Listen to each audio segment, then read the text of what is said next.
LearnOutLoud.com is excited to provide the Lit Summary podcast. Each episode contains an abbreviated yet complete audio summary of a classic book in Western literature. This podcast is for those of you who hunger for the classics but still find it difficult to find time to read them all. For a full listing of our podcasts at Learn Out Loud, please visit our website at www.learnoutloud.com/podcast. Thank you for listening. Robinson Crusoe by Daniel Defoe.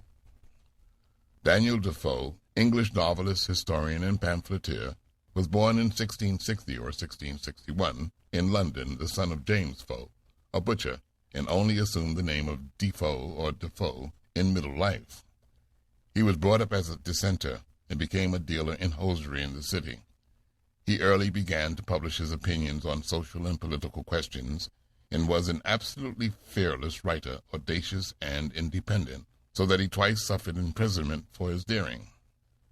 The immortal Robinson Crusoe was published on April the 25th, 1719. Defoe was already 58 years of age. It was the first English work of fiction that represented the men and manners of its own time as they were. It appeared in several parts, and the first part, which is here epitomized, was so successful that no fewer than 4 editions were printed in as many months. Robinson Crusoe was widely pirated, and its authorship gave rise to absurd rumors. Some claimed it had been written by Lord Oxford in the Tower, others that Defoe had appropriated Alexander Selkirk's papers. The latter idea was only justified inasmuch as the story was partly founded on Selkirk's adventures, and partly on Dampier's voyages. Defoe died on April the 26th, 1731. Chapter 1. I Go to Sea. I was born of a good family in the city of York, where my father, a foreigner of Bremen, settled after having retired from business. My father had given me a competent share of learning and designed me for the law, but I would be satisfied in nothing but going to sea. My mind was filled with thoughts of seeing the world, and nothing could persuade me to give up my desire. At length, on September the 1st, 1651, I left home, and went on board a ship bound for London. The ship was no sooner out of the Humber than the wind began to blow, and the sea to rise in a most frightful manner, and as I had never been at sea before, I was most inexpressibly sick in body and terrified in mind. The next day, however, the wind abated, and for several days the weather continued calm. My fears being forgotten, and the current of my desires returned, I entirely forgot the vows to return home that I made in my distress. The 6th day of our being at sea, we came into Yarmouth Roads and cast anchor. Our troubles were not yet over, however, for a few days later the wind increased till it blew a terrible storm indeed. I began to see terror in the faces even of the seamen themselves, and as the captain passed me I could hear him softly say to himself several times, "We shall all be lost." My horror of mind put me into such a condition that I can by no means describe it. The storm increased, and the seamen every now and then cried out the ship would flounder. One of the men cried out that we had sprung a leak, and all hands were called to the pumps. But the water increasing in the hold, it was apparent that the ship would flounder. We fired guns for help, and a ship who had rid it out just ahead of us ventured a boat out. It was with the utmost hazard the boat came near us, but at last we got all into it and got into shore, though not without much difficulty, and walked afterwards on foot to Yarmouth. Having some money in my pocket, I traveled to London, and there got acquainted with the master of a ship which traded on the coast of Guinea. This captain, taking a fancy to my conversation, told me if I would make a voyage with him I might do some trading on my own account. I embraced the offer and went the voyage with him. With the help of some of my relations I raised 40 francs, which I laid out in toys, beads, and such trifles as my friend the captain said were most in demand on the Guinea coast. It was a prosperous voyage. It made me both a sailor and a merchant, for my adventure yielded me on my return to London almost 300 francs, and this filled me with those aspiring thoughts which have since so completed my ruin. I was now set up as a Guinea trader, and made up my mind to go the same voyage again in the same ship. But this was the unhappiest voyage ever man made, For as we were off the African shore, we were surprised by a Moorish rover of Sallee, who gave chase with all sail. About 3 in the afternoon he came up with us, and after a great fight we were forced to yield, and were carried all prisoners into the port of Sallee, where we were sold as slaves. I was fortunate enough to fall into the hands of a master who treated me with no little kindness. He frequently went fishing, and as I was dexterous in catching fish, he never went without me. One day he sent me out with a Moor to catch fish for him. Then notions of deliverance darted into my thoughts, and I prepared not for fishing but for a voyage. When everything was ready, we sailed away to the fishing grounds. Purposely catching nothing, I said we had better go farther out. The Moor agreed, and I ran the boat out near a league farther than I brought to, as if I would fish. Instead of that, however, I stepped forward, and stooping behind the Moor, took him by surprise and tossed him overboard. He rose to the surface and called on me to take him in. For reply, I presented a gun at him and told him if he came nearer the boat I would shoot him, and that as the sea was calm he might easily swim ashore. So he turned about and swam for the shore, and I make no doubt but he reached it with ease.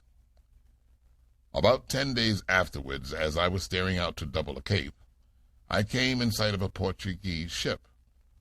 On coming nearer, they hailed me, but I understood not a word. At last a Scotch sailor called to me, and I answered I was an Englishman, and had made my escape from the Moors of Sallee. They then bade me come on board, and very kindly took me in with all my goods. We had a very good voyage to the Brazils, and when we reached our destination, the captain recommended me to an honest man who had a sugar plantation. Here I settled down for a while and learned the planting of sugar. Then I took a piece of land and became a planter myself. My affairs prospered, and had I continued in the station I was now in, I had room for many happy things to have yet befallen me, but I was still to be the agent of my own miseries. Chapter 2. Lord of an Island and Alone. Some of my neighbors, hearing that I had a knowledge of Guinea trading, proposed to fit out a vessel and send her to the coast of Guinea to purchase Negroes to work in our plantations. I was well pleased with the idea, and when they asked me to go to manage the trading part, I forgot all the perils and hardships of the sea, and agreed to go. A ship being fitted out, we set sail on September the 1st, 1659. We had very good weather for 12 days, but after crossing the line, violent hurricanes took us, and drove us out of the way of all human commerce. In this distress, one morning, there was a cry of land, and almost at the same moment the ship struck against the sandbank.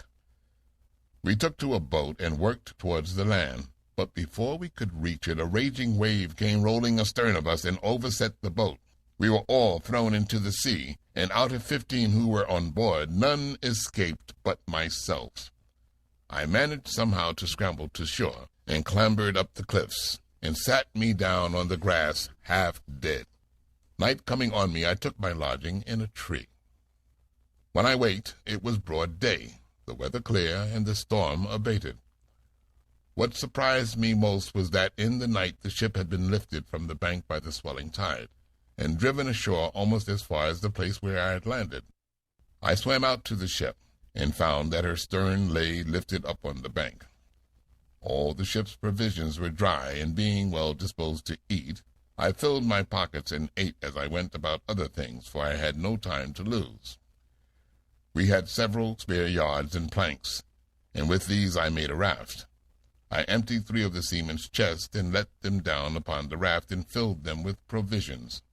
I also let down the carpenter's chest, and some arms and ammunition, all of which, after much labor, I got safely to land. Where I was, I yet knew not, but after I had with great labor got to the top of a hill, which rose up very steep and high, I saw my fate to my great affliction, viz., that I was in an island uninhabited except by wild beasts. I now began to consider that I might get a great many things out of the ship which would be useful to me. So every day at low water I went on board, and brought away something or other until I had the biggest magazine that was ever laid up, I believe, for one man. I verily believe, had the calm weather held, I should have brought away the whole ship piece by piece, but on the 14th day it blew a storm, and next morning, behold, no more ship was to be seen. I must not forget that I brought on shore 2 cats and a dog. He was a trusty servant to me many years. I wanted nothing that he could fetch me, nor any company. I only wanted him to talk to me, but that he could not do. Later, I managed to catch a parrot, which did much to cheer my loneliness. I taught him to speak, and it would have done your heart good to have heard the pitying tones in which he used to say, "Robin, poor Robinson Crusoe." I now went in search of a place where to fix my dwelling. I found a little plain on the side of a rising hill, which was there as steep as a house side, so that nothing could come down on me from the top. On the side of this rock was a hollow space like the entrance of a cave, before which I resolved to pitch my tent. Before I set up my tent, I drew a half-circle before the hollow place, which extended backwards about 20 yards. In this half-circle I planted 2 rows of strong stakes, driving them into the ground like piles, above 5.5 feet high, and sharpened at the top. Then I took some pieces of cable I had found in the ship, and laid them in rows one upon another between the stakes, and this fence was so strong that neither man nor beast could get into it or over it. The entrance I made to be by a short ladder to go over the top, and when I was in, I lifted the ladder after me. Inside the fence with infinite labor I carried all my riches, provisions, ammunitions, and stores, and I made me a large tent also to preserve me from the rains. When I had done this, I began to work my way into the rock. All the earth and stones I dug out I laid up within my fence, and thus I made me a cave just behind my tent, which served me like a cellar. In the middle of my labors it happened that, rummaging in my things, I found a little bag with but husk of horn and dust in it. Wishing to make use of the bag, I shook it out on one side of my fortification. It was a little before the great rains that I threw this stuff away, not remembering that I had thrown anything there. About a month after, I saw some green stalks shooting up. I was perfectly astonished when, after a little longer time, I saw 10 or 12 ears of barley. I knew not how it came there. At last it occurred to me that I had shaken out the bag there. Besides the barley, there were also a few stalks of rice. I have carefully saved the ears of this corn, you may be sure, and resolved to sow them all again. When my corn was ripe, I used a cutlass as a scythe, and cut off the ears and rubbed them out with my hands. At the end of my harvesting, I had nearly 2 bushels of rice and 2.5 bushels of barley. I kept all this for the seed, and bore the want of bread with patience. I soon found that I needed many things to make me comfortable. First, I wanted a chair and a table, for without them I must live like a savage. So I set to work. I had never handled a tool in my life, but I had a saw, an axe, and several hatchets, and I soon learned to use them all. If I wanted a board, I had to chop down a tree. From the trunk of the tree I cut a log of the length my board was to be. Then I split the log, and with infinite labor hewed it flat till it was as thin as a board. I made myself a table and a chair out of short pieces of board, and from the large boards I made some wide shelves. On these I laid my tools and other things. From time to time I made many useful things. From a piece of ironwood cut in the forest with great labor I made a spade to dig with. Then I wanted a pickaxe, but for long I could not think how I was to get one. At length I made use of crowbars from the wreck. These I heated in the fire, and little by little shaped them till I made a pickaxe, proper enough, though heavy. At first I felt the need of baskets in which to carry things, so I set to work as a basket maker. It came to my mind that the twigs of the tree whence I cut my stakes might serve. I found them to my purpose as much as I could desire, and during the next rainy season I employed myself in making a great many baskets. Though I did not finish them handsomely, yet I made them sufficiently serviceable. I had, however, one want greater than all the others, bread. My barley was very fine, the grains were large and smooth, but before I could make bread I must grind the grains into flour. I spent many a day to find out a stone to cut hollow and make fit for a mortar, and could find none. Nor were the rocks of the island of hardness sufficient. So I gave it over and rounded a great block of hard wood, and with the help of fire and great labor made a hollow in it. I made a great heavy pestle of the wood, called ironwood. The baking part was the next thing to be considered, for first I had no yeast, and to that there was no supplying the want, so I did not concern myself much about it. But for an oven I was indeed in great pain. At length I found out an experiment for that also. I made some earthen vessels, broad but not deep, about 2 feet across, and about 9 inches deep. These I burned in the fire till they were hard as nails and as red as tiles, and when I wanted to bake I made a great fire upon a hearth which I paved with some square tiles of my own making. When the fire had all burned, I drew the embers forward upon my hearth, and let them be there till the hearth was very hot. My loaves being ready, I swept the hearth and set them on the hottest part of it. Over each loaf I placed one of the large earthen pots, and drew the embers all round to keep in and add to the heat. And thus I baked my barley loaves, and became in a little time a good pastry cook into the bargain. I had now brought my state of life to be much easier than it was at first, and I learned to look more upon the bright side of my condition and less on the dark. Had anyone in England met such a man as I was, it must have frightened them, or raised great laughter. On my head I wore a great, high, shapeless cap of goat skin. Stocking and shoes I had none, but I had made a pair of somethings, I scarce knew what to call them, to slip over my legs. A jacket with the skirts coming down to the middle of my thighs, and a pair of open-kneed breeches of the same completing my outfit. I had a broad belt of goat skin, and in this I hung on one side a saw, on the other a hatchet.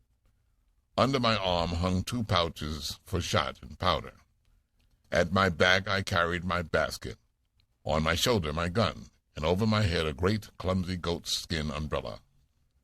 A Stoic would have smiled to have seen me at dinner. There was my majesty, prince and lord of the whole island. How like a king I dined, too, all alone, attended by my servants. Paul, my parrot, as if he had been my favorite, was the only person permitted to talk to me. My old dog sat at my right hand, and 2 cats on each side of the table, expecting a bit from my hand as a mark of special favor. Chapter 3. The Footprint. It was my custom to make daily excursions to some part of the island. One day, walking along the beach, I was exceedingly surprised with the print of a man's naked foot plainly impressed on the sand. I stood like one thunderstruck. I listened, I looked around, but I could hear nothing nor see anything. I went up to a rising ground to look further. I walked backwards and forwards on the shore, but I could see only that one impression. I went to it again. There was exactly a foot, toes, heel, and every part of a foot. How it came thither I knew not, but I hurried home, looking behind me at every 2 or 3 steps, and mistaking every bush and tree, fancying every stump to be a man. I had no sleep that night, but my terror gradually wore off, and after some days I ventured down to the beach to take measure of the footprint by my own. I found it much larger. This filled me again with all manner of fears, and when I went home I began to prepare against an attack. I got out my muskets, loaded them, and went to an enormous amount of labor and trouble, all because I had seen the print of a naked foot on the sand. There seemed to be then no labor too great, no task too toilsome, and I made me a second fortification, and planted a vast number of stakes on the outside of my outer wall, which grew and became a thick grove of trees, entirely concealing the place of my retreat, and adding greatly to my security. I had now been 22 years on the island, and had grown so accustomed to the place that, had I felt myself secure from the attack by savages, I fancied I could have been contented to remain there till I died of old age. For many months the perturbation of my mind was very great. In the day great troubles overwhelmed me, and in the night I dreamed often of killing savages. About 2 years after I first knew these fears, I was surprised one morning by seeing 5 canoes on this shore. I could not tell what to think of it, so went and lay in my castle perplexed and discomfited. At length, becoming very impatient, I clambered up to the top of the hill and perceived by the help of my perspective glass no less than 30 men dancing around a fire with barbarous gestures. While I was looking, 2 miserable wretches were dragged from the boats. One was immediately knocked down, while the other, seeing himself a little at liberty, started away from them and ran along the sands directly towards me. I was dreadfully frightened, that I must acknowledge, when I perceived him run my way, especially when, as I thought, I saw him pursued by the whole body. But my spirits began to recover when I found that but 3 men followed him, and that he outstripped them exceedingly in running. Presently he came to a creek, and, making nothing of it, plunged in, landed, and ran on with exceeding strength. 2 of the pursuers swam the creek, but the 3rd went no farther, and soon after went back again. I immediately took my 2 guns, ran down the hill, and clapped myself in the way between the pursuers and the pursued, hollowing aloud to him that fled. Then, rushing on the foremost of the pursuers, I knocked him down with the stock of my piece. The other stopped, as if frightened, but as I came nearer, I perceived he was fitting a bow and arrow to shoot at me, so I was then obliged to shoot at him first, which I did, and killed him. The poor savage who fled was so frightened with the noise of my piece that he seemed inclined still to fly. I gave him all the signs of encouragement I could think of, and he came nearer, kneeling down every 10 or 12 steps. I took him up and made much of him and comforted him. Then, beckoning him to follow me, I took him to my cave on the farther part of the island. Here, having refreshed him, I made signs for him to lie down to sleep, which the poor creature did. After he had slumbered about half an hour, he came out of the cave, running to me, laying himself down and setting my foot upon his head to let me know he would serve me so long as he lived. In a little time I began to speak to him and teach him to speak to me. And first I let him know his name should be Friday, which was the day I saved his life. I likewise taught him to say Master, and then let him know that was to be my name. I made a little tent for him and took in my ladders at night so that he could no way come at me. But I needed not this precaution, for never man had a more faithful, loving servant than Friday was to me. I made it my business to teach him everything that was proper to make him useful, especially to make him speak, and he was the aptest scholar that ever was. Indeed, this was the pleasantest year of all the life I led in this place. I began now to have some use for my tongue again, and besides the pleasure of talking to Friday, I had a singular satisfaction in the fellow himself.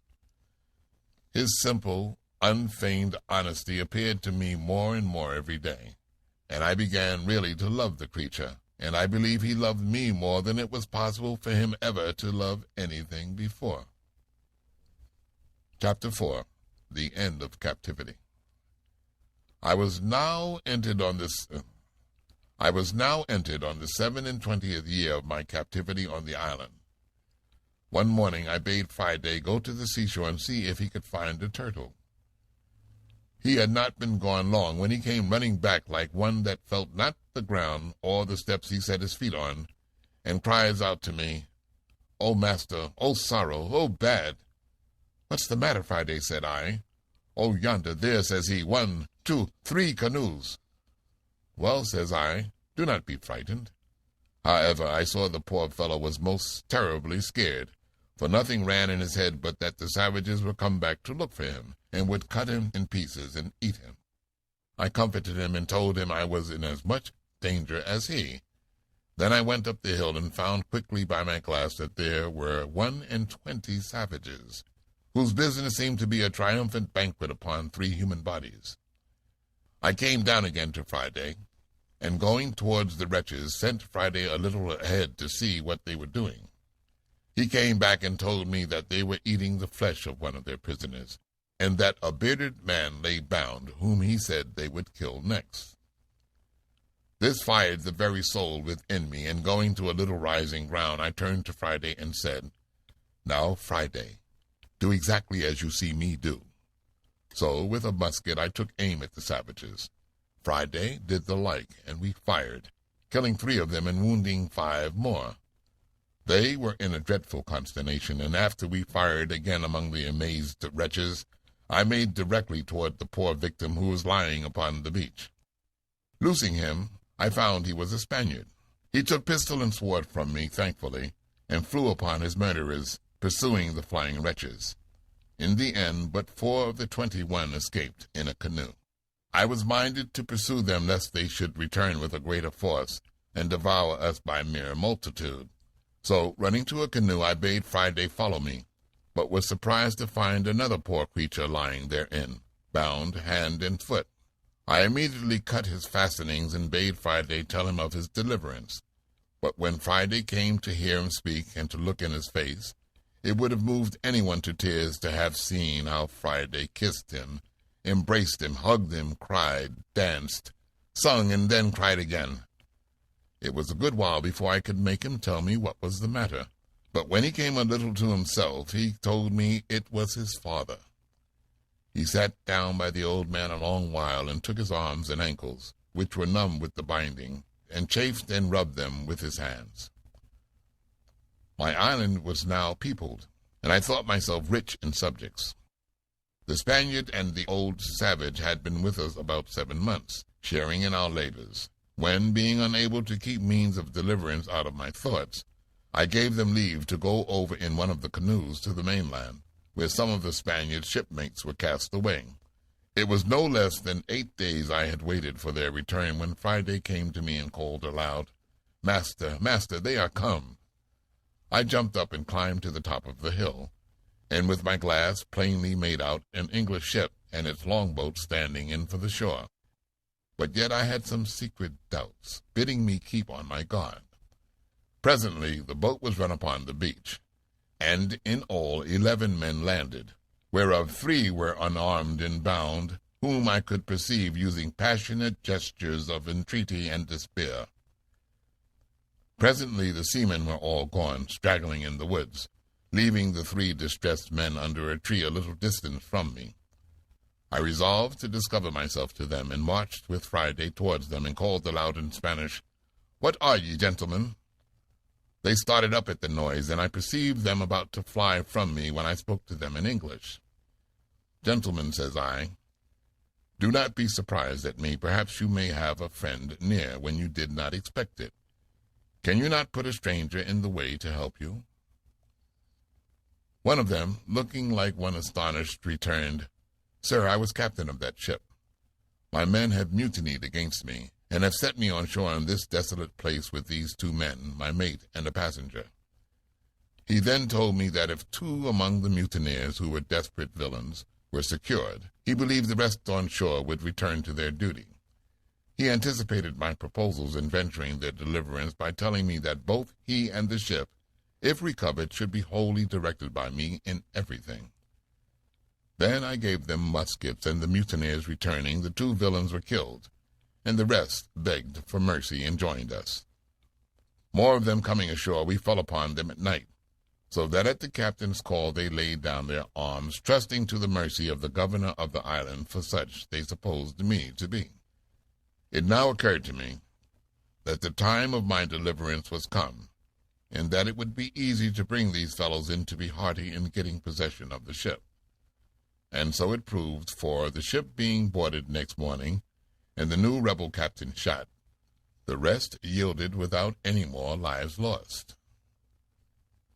When I saw my deliverance then put visibly into my hands, I was ready to sink down with the surprise, and it was a good while before I could speak a word to the captain, who was in as great an ecstasy as I.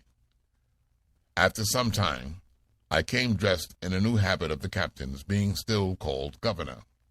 Being all met and the captain with me, I caused the prisoners to be brought before me, told them I had got a full account of their villainous behavior to the captain, and asked of them what they had to say why I should not execute them as pirates. I told them I had resolved to quit the island, but that they, if they went, could only go as prisoners in irons, so that I could not tell what was the best for them unless they had a mind to take their fate in the island. They seemed thankful for this and said they would much rather venture to stay than be carried to England to be hanged. So I left it on that issue. When the captain was gone, I sent for the men up to me in my apartment and let them into the story of my living there, showed them my fortifications, the way I made my bread, planted my corn, and, in a word, all that was necessary to make them easy. I told them the story also of the Spaniards that were to be expected, and made them promise to treat them in common with themselves. I left the next day, and went on board the ship with Friday, and thus I left the island the 19th of December in the year 1686, after 28 years, and after a long voyage, I arrived in England the 11th of June, 1687, having been 35 years absent.